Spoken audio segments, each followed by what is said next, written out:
Hello sir. என் பேர் அமுதா. நான் திருநெல்வேலியிலேருந்து பேசுகிறேன். சார் கிளாஸ் ரொம்ப சூப்பர் சார், சூப்பர் சார். நான் லைஃப் சேஞ்ச் ஆகுறது ரொம்ப அழகா பார்த்துட்ருக்கிறேன் நானு. அதில் ஃபஸ்ட்டு விஷயம், ஒரு சில விஷயங்கள நான் சொல்கிறேன். அதில் ஃபஸ்ட்டு விஷயமா நான் என்ன நினைக்கிறேன்னா, காலைல எந்திரிக்கிறது ஆல்ரெடி நான் அந்த எந்திரிக்கிற பழக்கம் எனக்கு இருக்குது. எந்திரிச்சாலும் அந்த குளிச்சுட்டு அந்த ஒர்க்கை ஸ்டார்ட் பண்ணணுங்கிறது வந்து எனக்கு ரொம்பவே கஷ்டமாக இருக்கும். என் மாமியார் என்ன நிறைய தடவை சொல்லியிருக்காங்க. அவங்க அந்த காலத்து ஆட்கள் அப்படி தான் சொல்லுவாங்க. அதை வந்து அதெல்லாம் கேட்குற ஆளா நான் இல்லை. அதுவே நிறைய பிரச்சனைகள்லாம் வந்துச்சு. ஆனால் இப்போ அப்படி இல்லை. சூப்பராக இருக்குது. அவங்க ரொம்ப சந்தோஷப்படுறாங்க என்னை பார்த்துட்டு. ஆனால் ஃப்ராங்காக வெளில சொல்லலை. நல்லா இருந்தது சார், நல்லா இருக்குது சார். கொஞ்சம் எனக்கு கொஞ்சம் இல்லை, நிறைய டைம் சேவ் ஆகுது. அதனால் என்னோடய வேலைகளையும் நான் சீக்கிரம் முடிச்சுட்டு வேலைகளுக்கும் கரெக்டாக ஆன் டைமில் போகிறேன். ஆஃபீஸில் போய் நிற்கும்போது இப்படி கெத்தாக நிற்கிறேன், நான் கரெக்டாக தான் இருக்கிறேன் அப்படிங்கிற மாதிரி.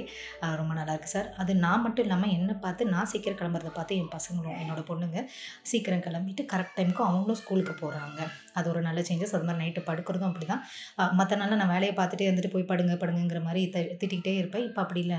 நான் போய் படுத்துருவேன். ஆட்டோமேட்டிக்காக என் பின்னாடி வந்துட்டு அவங்களும் படுத்துடுறாங்க. சீக்கிரம் படுத்து எந்திரிக்கிற பழக்கம் இந்த கிளாஸ் அட்டன் பண்ணதுக்கப்புறம் ஃபேமிலியோடு வந்திருக்கு. என் ஹஸ்பண்டும் சேர்ந்து தான் அதை அட்டன் பண்ணுறாங்க.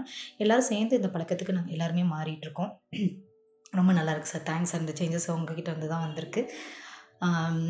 அதுக்கப்புறம் சொல்லணுன்னா, நிறைய சாதிக்கணும்னு ஆசைப்பட்றேன் சார். அந்த விஷயங்களை எப்படி கொண்டு போகணுங்கிறது தான் எனக்கு தெரியாமல் இருந்துச்சு. நீங்கள் சொல்கிற விஷயங்கள் எல்லாம் கிளாஸ் அந்த 1 ஹவரில் முடியல எனக்கு. நீங்கள் பேசுகிற வார்த்தைகள் எல்லாம் எனக்கு அன்றைக்கி நாள் ஃபுல்லாக கேட்டுகிட்டே இருக்குது.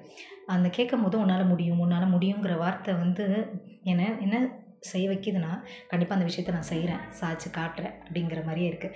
இப்போது உங்ககிட்ட நான் பேசுகிறேன் சார். இது மாதிரி டெய்லி உங்ககிட்ட நான் பேசுகிற மாதிரியே நான் ஃபீல் பண்ணிப்பேன். எப்படின்னா, சார் இந்த ஸ்டார்ட் பண்ணிட்டேன் அப்படின்னு எனக்குள்ளே நானே சொல்லிப்பேன். கண்டிப்பாக இதில் சக்ஸஸ் ஆவேன் சார். உங்ககிட்ட பேசுவேன் சார். உங்ககிட்ட வந்து நின்று நான் எந்த விஷயத்துலலாம் சக்ஸஸ் ஆகணும் அதெல்லாம் நேரில் ஒரு நாள் உங்ககிட்ட சொல்லுவேன் சார். அதுக்கான வேலைகள் எல்லாத்தையும் நான் ஸ்டார்ட் பண்ண ஆரம்பிச்சிட்டேன். கண்டிப்பாக ஒரு நாள் எல்லா மாற்றங்களும் வரும். ஒரு பெரிய நிலைமைக்கு வருவேன்னு என்னால் நல்லாவே பார்க்க முடியுது, புரிஞ்சுக்க முடியுது. Thank you sir. இதுக்கு எல்லாத்துக்கும் காரணம் நீங்கள் தான். ரொம்ப நன்றி சார்.